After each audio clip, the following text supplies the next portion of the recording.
ಬೆಂಗಳೂರಿನಲ್ಲಿ ಆರ್ಸಿಬಿಯ ಸಂಭ್ರಮಾಚರಣೆ ಸಂದರ್ಭದ ಕಾಲು ತುಳಿತ ಪ್ರಕರಣದಲ್ಲಿ ಸಾವನ್ನಪ್ಪಿರೋರ ಪೈಕಿ ಭೂಮಿಕ್ ಅನ್ನೋ ಯುವಕ, ಕೇವಲ 21 ವರ್ಷ ಪ್ರಾಯದ ಭೂಮಿಕ್ ಅನ್ನೋ ಯುವಕ ಕೂಡ ಸಾವನ್ನಪ್ಪಿದ್ದ.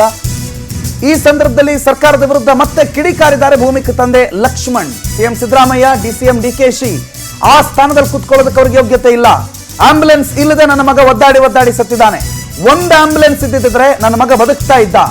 ಅವನ ಸ್ನೇಹಿತ ಕೈಕಾಲು ಹಿಡ್ಕೊಂಡು ಹೇಗೋ ಕರ್ಕೊಂಡು ಹೋಗಿದ್ದಾನೆ ಅಂತ ಸರ್ಕಾರದ ವಿರುದ್ಧ ಮೃತ ಭೂಮಿಕ್ ತಂದೆ ಲಕ್ಷ್ಮಣ್ ಕಿಡಿಕಾರಿದ್ದಾರೆ. ನಮ್ಮಂತವರ ಮಕ್ಕಳು ಬೀದಿಯಲ್ಲಿ ಸಾಯ್ತಿದ್ದಾರೆ. ಅವ್ರ ಮಕ್ಕಳು ಅವ್ರ ಮೊಮ್ಮಕ್ಕಳಿಗೋಸ್ಕರ ವಿಧಾನಸೌಧದ ಮುಂದೆ ಅವರೊಂದು ಕಾರ್ಯಕ್ರಮ ಮಾಡ್ಕೋತಾರೆ, ಅಲ್ಲಿ ಸ್ಟೇಜ್ ಹಾಕ್ತಾರೆ, ಆ ಸ್ಟೇಜ್ ಅಲ್ಲಿ ಅವ್ರನ್ನ ನಿಲ್ಲಿಸ್ಕೋತಾರೆ. ನಮ್ಮ ಮಕ್ಕಳು ನಮ್ಮ ಮೊಮ್ಮಕ್ಕಳು ರಸ್ತೆ ಮೇಲೆ ಬಿದ್ದು ಸತ್ತಿದ್ದಾರೆ, ಬೀದಿನಲ್ಲಿ ಸಾಯ್ತಿದ್ದಾರೆ ಅಂತ ಮಗನನ್ನ ನೆನೆದು ಭೂಮಿಕ್ ತಂದೆ ಲಕ್ಷ್ಮಣ್ ಕಣ್ಣೀರಿಟ್ಟಿದ್ದಾರೆ. ರಾಜ್ಯ ಸರ್ಕಾರವನ್ನ, ರಾಜ್ಯದ ಮುಖ್ಯಮಂತ್ರಿಗಳು ಮತ್ತು ಉಪಮುಖ್ಯಮಂತ್ರಿಗಳನ್ನ ತರಾಟೆಗೆ ತೆಗೆದುಕೊಂಡಿದ್ದಾರೆ. ನನ್ನ ಮಗ ಇಲ್ಲೇ ನನ್ನ ಮಗಳಿಗೋಸ್ಕರ ಮಾಡಿದಂತ ಇದು ಇಲ್ಲೇ ಅಲ್ಲ ಹಾಕಿದಿರಿ. ಈ ತರ ಪರಿಸ್ಥಿತಿ ಬೇರೆ ಯಾರ ತಂದೆ ತಾಯಿಗೂ ಬರೋದು ಬೇಡ. ಇದನ್ನ ದಯವಿಟ್ಟು ಹೇಳ್ತೀನಿ, ಅವ್ರದ್ದು ತಪ್ಪೋ ಇಲ್ಲ, ಅವ್ರ ಕರ್ತವ್ಯ ಮಾಡಿದ್ದಾರೆ. ಒಂದು ಆಂಬುಲೆನ್ಸ್ ವ್ಯವಸ್ಥೆ ಇಲ್ದಲೆ ಪೊಲೀಸರು ಎತ್ಕೊಂಡೋಗಿ ಹಾಸ್ಪಿಟ್ಲಿಗೆ ಹಾಕಿದ್ದಾರೆ. ಅವ್ರನ್ನ ಸಸ್ಪೆಂಡ್ ಮಾಡೋದ್ರಲ್ಲಿ ಯಾವ್ದು ನ್ಯಾಯ ಇದೆ? ಅವ್ರಗಳ ತಪ್ಪೇನಿದೆ? ಇವ್ರುಗಳು ಮಾಡಿರೋ ತಪ್ಪನ್ನ ಅವ್ರ ಮೇಲೆ ಹಾಕಿ ಅವ್ರನ್ನ ಸಸ್ಪೆಂಡ್ ಮಾಡೋದಲ್ಲ. ನನ್ನ ಮಗನ್ನ ಪೊಲೀಸ್ ಎತ್ಕೊಂಡು ಹೋಗಿ ಹಾಸ್ಪಿಟ್ಲಿಗೆ ಹಾಕಿದ್ದಾರೆ. ಆಂಬುಲೆನ್ಸ್ ವ್ಯವಸ್ಥೆ ಇವ್ರು ಮಾಡಿಲ್ಲ. ಅವ್ರನ್ನ ದೂರೋದ್ರಲ್ಲಿ, ಅವ್ರನ್ನ ಸಸ್ಪೆಂಡ್ ಮಾಡೋದ್ರಲ್ಲಿ ಇದನ್ನ ಮುಚ್ಚಾಕೊಳ್ಳೋದಕ್ಕೋಸ್ಕರ, ಸರ್ಕಾರ ಇವ್ರದನ್ನ ಮುಚ್ಚಾಕೋದಕ್ಕೋಸ್ಕರ ಒಬ್ಬ ಆಫೀಸರ್ಸ್ಗಳನ್ನ ಅವ್ರನ್ನ ಸಸ್ಪೆಂಡ್ ಮಾಡೋದು ಎಷ್ಟು ನ್ಯಾಯ?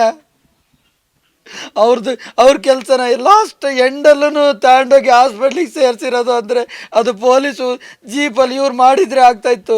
ನನ್ನ ಮಗ ಉಳಿತಿದ್ದ. ಒಂದು ಆಂಬುಲೆನ್ಸ್ ವ್ಯವಸ್ಥೆ ಇದ್ದರೆ ನನ್ನ ಮಗ ಉಳಿತಿದ್ದ. ಅದು ಮಾಡದೇ ಇರೋ ತಪ್ಪನ್ನ, ಇವ್ರು ಮಾಡದೇ ಇರೋ ತಪ್ಪನ್ನ ಅವ್ರ ಮೇಲೆ ಹಾಕ್ಬಿಟ್ಟು ಇವರಿದ್ದಾರೆ. ಇವ್ರಿಗೆ ನೈತಿಕತೆ ಇದ್ದರೆ ಇವ್ರುಗಳ ಮನೆಗೆ ಹೋಗ್ಬೇಕಲ್ವ? ಇವ್ರ ನೈತಿಕತೆ ಇದೆ, ಇವ್ರ ತಪ್ಪನ್ನ ಅವ್ರ ಮೇಲೆ ಹಾಕೋದು ಎಷ್ಟು ಸರಿ ಹೇಳಿ?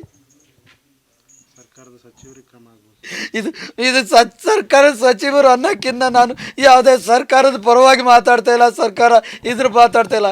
ಇದು ಖುದ್ದು ನಮ್ಮ ಚೀಫ್ ಮಿನಿಸ್ಟರ್, ನಮ್ಮ ಹೋಮ್ ಮಿನಿಸ್ಟ್ರು ಮತ್ತು ನಮ್ಮ DK ಸಾಹೇಬ್ರನ್ನ ನೋಡಬೇಕು. ಇದನ್ನು ಅವ್ರ ಮಕ್ಕಳು ಮೊಮ್ಮಕ್ಕಳು ಫೋಟೋ ತೆಗ್ಸೋದಕ್ಕೋಸ್ಕರ ಈ ಸ್ಟೇಡಿಯಂ ಒಳಗಡೆ ಇದ್ದರು.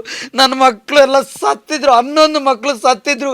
ಅವ್ರ ಫೋಟೋ ತಕ್ಕೊಂಡು ಎಂಜಾಯ್ ಮಾಡ್ಕೊಂಡು ಹೋದರು. ಇಂಥ ಸರ್ಕಾರ ನಮಗೆ ಬೇಕಾ?